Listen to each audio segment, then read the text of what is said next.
எப்போதும் எல்லாருக்கும் லைஃப்பில் பிடிச்சது மட்டும்தான் நடக்கும் அப்படின்னு இல்லை. சில நேரங்களில் நம்ம எதிர்பார்க்காத விஷயங்கள் கூட நடந்துடும் இல்லையா? அந்த மாதிரி நேரங்களில் நம்ம ரொம்ப டென்ஷனாகவும் கோவமாகவும் இருப்போம். ரொம்ப ஸ்ட்ரெஸ்ஸாக இருக்கிற மாதிரி கூட இருக்கும்.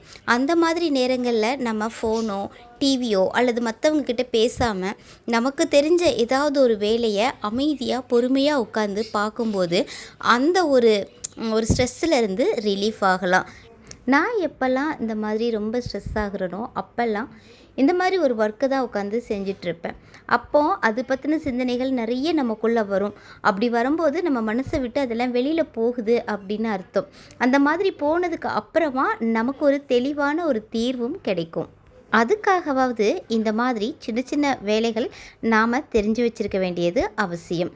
இன்றைக்கி நான் பொறுமையாக உட்காந்துருந்ததில் இதுவும் கடந்து போகும் அப்படிங்கிறது தான் எனக்கு கிடைச்ச ஆறுதல். என்னோட இந்த வருத்தத்துக்கு இன்றைக்கி காரணம், நான் ஆசையாக வளர்த்த என்னோடய லவ் பேர்ட்ஸில் ஒரு பேர்ட் இறந்து போயிடுச்சு.